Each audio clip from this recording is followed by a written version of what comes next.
Hello everyone, welcome to our YouTube channel. स्वागत है आप सभी का आईएफएस के इस यूट्यूब प्लेटफॉर्म पर। मैं हूं मोहित पाटीदार और आज हम ऐसे कैंडिडेट का इंटरव्यू लेने जा रहे हैं जिन्होंने CSI नेट LS क्वालिफाई किया with all India rank 74। Twinkle, welcome to our YouTube channel. Thank you, sir. Okay Twinkle, first of all introduce yourself. Sir, my name is Twinkle Dwivedi. Okay I am from Rajasthan, छोटे से district से हूँ मैं, बांसवाड़ा। तो okay बीच में ही जब मैंने exam की प्रिपरेशन शुरू की, मेरी शादी भी तय हो गई इसी टाइम पे। ओके तो वो एग्जाम के पहले जस्ट शादी भी हो गई थी मेरी, तो इसी के चलते मैंने प्रिपरेशन भी रखी। ओके ओके ट्विंकल, तो ये तो थोड़ा सा ठीक है, दिक्कत ही हो गई थी, फिर भी स्टिल आपने CSI नेट का एग्ज़ाम ये क्वालिफाई किया। Well done, congratulation to you. ठीक है ट्विंकल, मुझे बताइए कि आपने जो ये प्रिपरेशन है CSI नेट की, जो आपकी जर्नी है, ये आपने कब स्टार्ट की थी? सर एक्चुअली मेरा ये सेकेंड अटेम्प्ट है। फर्स्ट अटेम्प्ट मैंने दिया था 2022 को, जब सितंबर में एग्जाम हुआ था। तब सेल्फ स्टडी करी थी, बुक्स थी मेरे पास कुछ, तो मैंने उसी से पढ़ाई करी थी और अटेम्प्ट दिया था।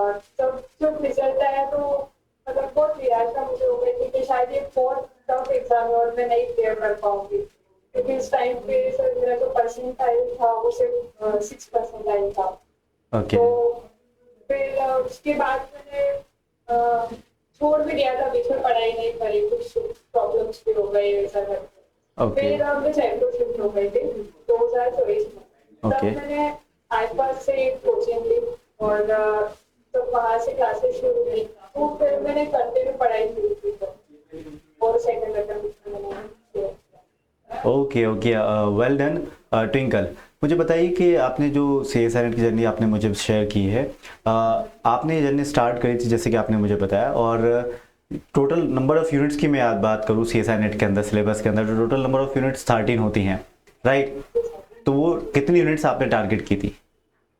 सर मैंने पूरी 30 मिनट्स को टारगेट किया ओके था, सारी यूनिट्स पर। ओके और जैसे मुझे तो फेवरेट सब्जेक्ट है मल्टीसेल बायोइन्फॉर्मेटिक्स लगती है, मोर बायोइन्फॉर्मेटिक्स, इवोल्यूशन, तो मैंने उनको फुल यूनिट टारगेट किया।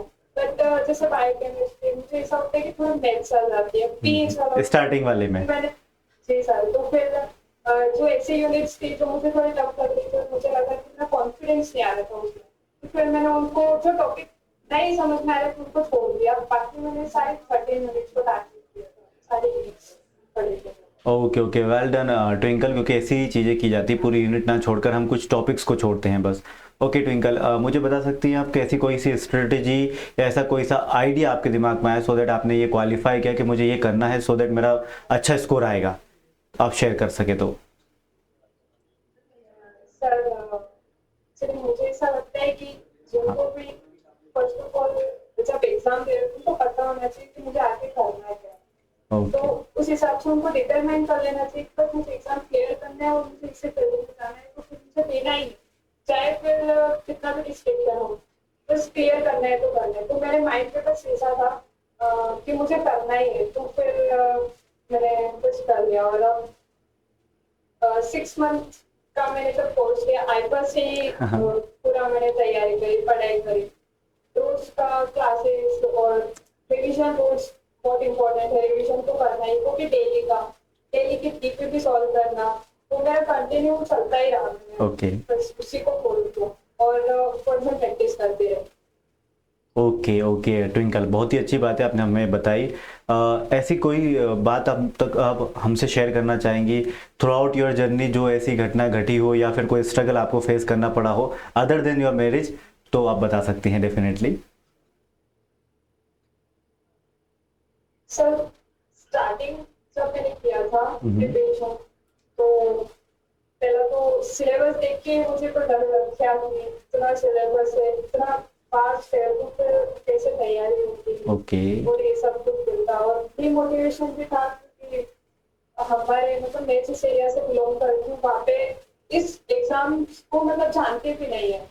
99% किसी को पता ही नहीं कि CSI नेट होता क्या है। तो मैंने जब BSc कंप्लीट करके MSc किया, तो MSc के बाद में मैंने प्रिपरेशन शुरू की। उस टाइम तक मुझे मतलब किसी ने बताया ही नहीं था कि होता है, क्योंकि किसी ने साथ भी नहीं दिया था। क्योंकि हमारे यहाँ पे बीएड और एसटीसी का ये सब ज्यादा चलता है। ओके ओके तो वो स्ट्रगल स्टार्टिंग में था, बट मुझे ही करना था, तो फिर कर लिया मैंने।